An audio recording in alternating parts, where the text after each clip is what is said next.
Doctors, nurses, and physician assistants all have opportunities to counsel patients about health-related behaviors. As a medical professional, you have a responsibility to talk to your patients about tobacco use and how it affects their health. At times, you will also have a responsibility to talk to them about how secondhand exposure to their tobacco smoke affects other people's health. These can be sensitive topics, and it is important to keep in mind that the way you approach your patients about these issues will have a big impact on how your advice and concerns are received. In general, it is not useful to confront or scold your patients about their tobacco habits, as that approach is usually not well received by patients and may interfere with your ability to counsel them effectively. Watch what happens as this provider becomes more and more confrontational in her warnings about tobacco use and her advice to quit smoking. Okay, so I wrote a prescription for an antibiotic for Aiden that should help with the ear infection, but in looking through the chart, I mean, it seems like he's had 6 or 7 of these just in the past year or so.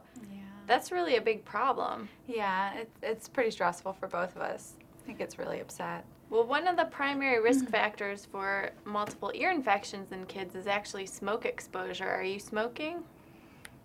Yeah, I do smoke, but I don't smoke around him. I try really hard not to smoke around him. Well, the fact that he's having these ear infections is indicating to me that he is being exposed to smoke. And so what can you tell me about that?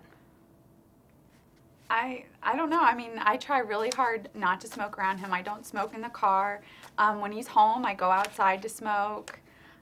I mean, I know it's bad, and I know it's bad for him, so I don't want him to be around it, so I try really hard. I really need you to quit smoking, both for your health and for Aiden. Did you know smoking around your child is associated not only with ear infections, it could get to the point where you have to put tubes in his ears pretty shortly here, but also things like vitamin C deficiency, cavities, like dental cavities, behavior problems, asthma, other upper respiratory infections. It's really putting him at a lot of risk. In addition to that, kids of smokers end up smoking themselves. Do you want him to grow up to be a smoker? No, but I don't smoke. I've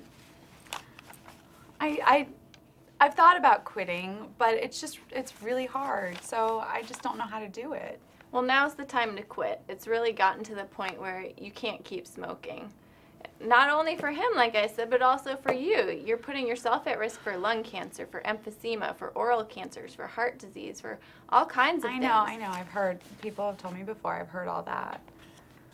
I just don't know how to do it. How am I supposed to quit? It's so hard. Well, there's all kinds of things you can use now. It's not as hard as it used to be. You can use nicotine replacement. There's patches, there's lozenges, there's gum, there's the inhaler, there's nasal spray.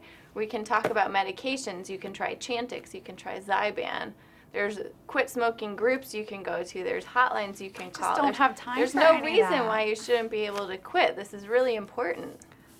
I understand that. I know it is. I mean, everybody has problems, right? It's really, really hard. Well, what can be more important to you than the health of your child? I don't know. I really need you to tell me that you're going to quit smoking. This is really important. I'll go look at all those things and I'll find, I guess I'll try to find something and I'll talk to my doctor about it. Okay, well, I think you really need to think about this seriously. Like I said, it's really putting yourself and your child in danger. Okay. Whatever. Okay. Okay. By starting the interaction with an accusatory question, "Are you smoking?" the provider immediately put this parent on the defensive and minimized the likelihood of a productive discussion. She then proceeded to lecture and scold the parent repeatedly, while ignoring the parent's multiple remarks regarding her low confidence in her ability to successfully quit smoking. Once the parent felt completely defeated, she caved in and announced that she would quit smoking. It is clear to any observer that this parent had no intention to quit smoking at this time, but rather that she was simply attempting to bring an end to the uncomfortable confrontation. In this case, the provider wasted an excellent opportunity to work with a mother who was expressing a real desire to quit smoking, coupled with a lack of confidence in her ability to do so. By listening to what the parent was really saying, the provider might have been able to help this parent develop a workable plan. In addition, both the provider and parent would have felt more satisfied with the interaction.